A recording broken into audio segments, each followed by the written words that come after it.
Você imagina um peixe que nunca saiu da água. Você acha que ele sabe que ele vive na água? Não. Se ele nunca saiu da água, ele não sabe o que não é água.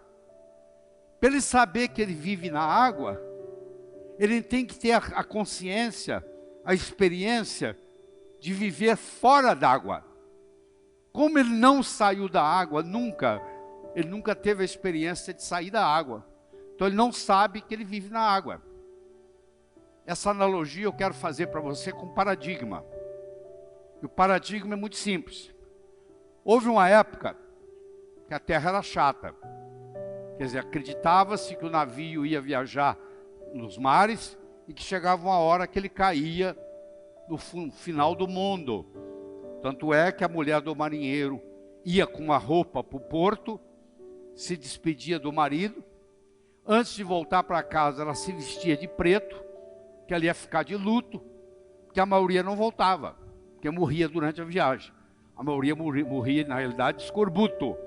Mais da metade dos marinheiros morriam de escorbuto, deficiência de vitamina C. Mas muitos, o navio afundava e não voltavam. E aí acreditava-se que morreu porque caiu no final do mundo. Quando foi trazido o conceito de que o mundo era redondo, o paradigma que nós vivemos hoje, de que o mundo é redondo, quando o mundo era plano, era impossível fazer uma viagem de volta ao mundo, no mundo plano. Hoje você pode fazer uma viagem de volta ao mundo, no mundo redondo. Olha que interessante. Quando o paradigma mudou do mundo plano para o mundo redondo, as possibilidades se multiplicaram.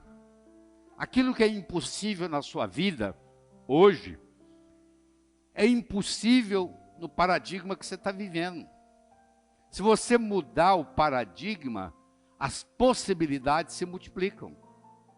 Toda vez que você tiver alguma coisa que você achar que é impossível, ela é impossível no paradigma que você vive. Se você mudasse o paradigma, como aconteceu aqui, as possibilidades agora de volta ao mundo vão aparecer. Certo? Você imagina, por muitos e muitos e muitos anos, existia uma teoria de que todos os cisnes eram brancos. E isso era acreditado no mundo inteiro. Quando a Austrália foi descoberta, pela primeira vez na história, lá apareceu cisne preto. Então essa teoria de anos e anos e anos, de que os cisnes eram brancos, com um exemplo, acabou a história. Isso acontece muito na medicina. A gente tem uma teoria muito sofisticada, até que parece uma doença, até que aparece um exemplo que destrói toda a teoria. Por mais sofisticada que ela seja, se o exemplo encontrado não bate, aquela teoria, você vai me desculpar, ela é obsoleta. Você tem que jogar lá fora e começar a procurar outro paradigma, outro diagrama para explicar.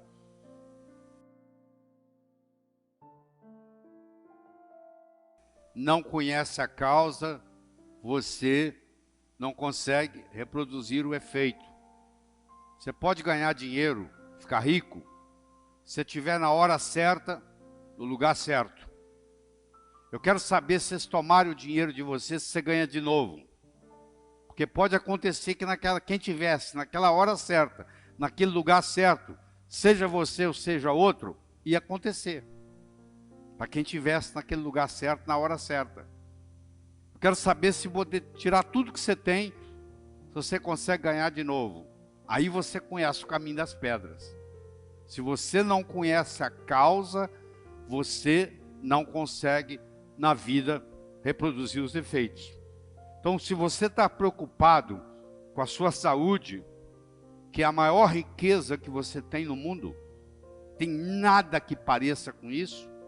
Eu tive a oportunidade de fazer pré e pós-operatório durante 3 anos para o Dr. Michael DeBake em Houston, maior cirurgião cardíaco que o mundo já teve, e ele recebia mais de 100 pacientes por dia. Eu cuidava daqueles que falavam português e daqueles que falavam espanhol, e eram todas pessoas multimilionárias, que às vezes chegavam lá nos próprios aviões, com vários seguranças e etc., doentes, e iam ver o Dr. DeBake, e naquela relação médico-paciente, eles diziam para mim assim: Dr. Ribeiro, eu daria tudo o que eu tenho para recuperar minha saúde. Eu daria toda a minha fortuna, toda a minha riqueza para recuperar minha saúde. E você tem a saúde, às vezes não dá valor para ela. Se você não tiver tempo para cuidar da sua saúde, um dia você vai ter que arrumar tempo para cuidar da sua doença. Se você fala assim: ó, eu sou muito ocupado, eu não tenho tempo para cuidar da minha saúde, eu falo: tudo bem, não se preocupe, um dia você vai ter que arrumar tempo para cuidar da sua doença. Eu vou dar para você de presente agora uma pérola. Você vai pegar a pérola, vai olhar para ela na sua mão, não vai ficar segurando ela por muito tempo, você vai colocá-la no bolso. Daqui uma semana eu vou me encontrar com você, vou lhe entregar uma segunda pérola. De novo você vai colocá-la na sua mão, não vai esperar muito tempo, vai colocá-la no bolso. Daqui 15 dias eu me encontro com você pela terceira e última vez, e te dou a terceira pérola. E de novo você coloca ela no bolso. Daqui 6 meses, eu me encontro com você e pergunto assim: onde é que estão as pérolas que eu te dei? Você vai dizer mais ou menos assim: a primeira, eu coloquei no criado mudo, a mocinha que arruma lá em casa não viu, jogou no lixo. A segunda, eu esqueci no bolso da calça, a calça foi para a lavanderia e voltou sem pérola. E a terceira, você não vai acreditar, eu escondi de mim mesmo. Eu guardei tão bem guardado que eu não sei onde está. Não sei quantos de vocês já esconderam coisa de você mesmo. Está tão bem guardado que nunca mais você vai encontrar. Então você imagina o seguinte: se ao invés de eu lhe dar essas pérolas, que você perdeu as 3, eu lhe desse de presente um fio de nylon e orientasse você para colocar as pérolas no fio de nylon e fizesse um colar, e eu me encontrasse com você daqui 6 meses e perguntasse para você assim: onde é que estão aquelas pérolas que eu lhe dei? Você ia dizer assim: ó, elas estão aqui, ó, eu fiz delas um colar. Meus amigos, as pérolas são ideias. O cemitério está cheio de quem teve boas ideias. Ou não as implementou, ou pior ainda, implementou e quebrou a cara. Você não sabe que com uma boa ideia pode estragar uma pessoa. Uma boa ideia pode estragar uma empresa. Uma boa ideia pode estragar uma família. No frigir dos ovos, o que interessa não são as pérolas, e sim o fio de nylon que segura elas. Eu encontro médicos na minha área, que eu posso falar, que tem muito conhecimento médico na cabeça, mas não tem modelos. O paciente chega na frente deles e eles não sabem fazer o diagnóstico, apesar de todo o conhecimento, mas faltou modelo. Isso é muito comum no ensino da medicina. Tem muito conhecimento, tem muita pérola, mas não tem o fio de nylon que segura isso e faz a diferença. É a diferença que vai fazer a diferença. É você ter modelos. Então, nesse poder do conhecimento, é muito mais importante você ter o modelo do que o conhecimento per se. Porque o modelo vai ficar ali com você pro resto da vida, enquanto que a informação, ela desaparece do seu cérebro. Ela some, igual as pérolas. Isso aqui é uma cadeira de balanço. Sabe onde é que uma cadeira de balanço vai? A lugar nenhum. Sabe por quê? Ela oscila. Se você puser mais energia nela, ela oscila mais. Mas olha aqui o meu cotovelo. Ela não sai do lugar aqui, ó. Você deve conhecer gente assim. Você encontra, passa-se o tempo, você encontra de novo, a pessoa está no mesmo lugar. Dessa vez vai, não foi. Dessa vez vai, não foi. Por outro lado, isso aqui é um carro Fórmula 1. O carro Fórmula 1, como você sabe, é igual um avião. Ele não tem marcha ré. Ele só anda para frente. Ele foi feito para avançar. Então uma pessoa pode ter uma estrutura psicológica de cadeira de balanço, você deve conhecer muitos, e uma pessoa pode ter estrutura psicológica de carro Fórmula 1. Se a pessoa tiver uma estrutura psicológica de cadeira de balanço, a primeira coisa que eu tenho que fazer com ela é mudar a estrutura psicológica dela. Porque o conhecimento advindo de fora não vai resolver o problema. Não vai transformar uma cadeira de balanço num carro Fórmula 1.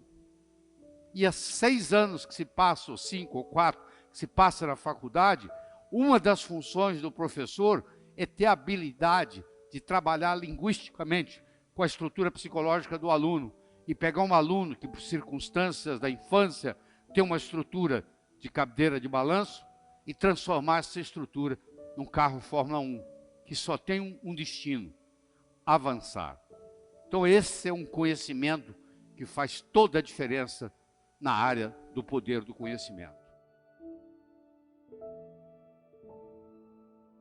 Que eu chamo de um modelo de resolução de problemas, que vai servir para você para o resto da vida. Eu reuni as 300 e poucas pessoas que reportavam no meu departamento e disse para elas o seguinte: a partir de hoje, você só entra no meu escritório se você for capaz de me responder 4 perguntas. Primeiro eu vou te perguntar qual é o problema. Problema definido, 50% resolvido. Você deve conhecer esse ditado. Problema definido, 50% resolvido. Eu já participei de reuniões, como você já participou, onde depois de 40 minutos, cada um tem um problema diferente na cabeça. Então, a definição do problema é crucial para a resolução do problema. Aí eu vou lhe fazer uma segunda pergunta. Quais são as causas do problema?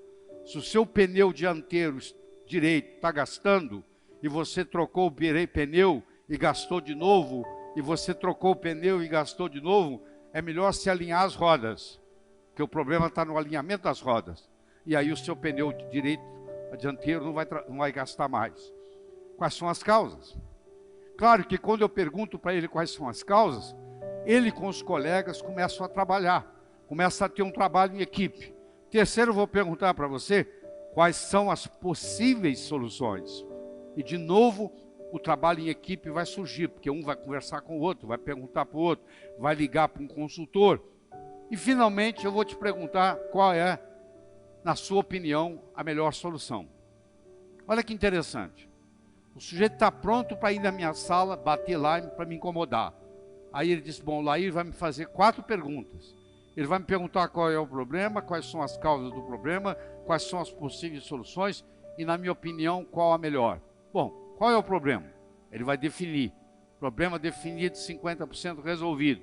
Ele vai ver quais são as causas, ele vai conversar com os colegas. Ele vai identificar as causas.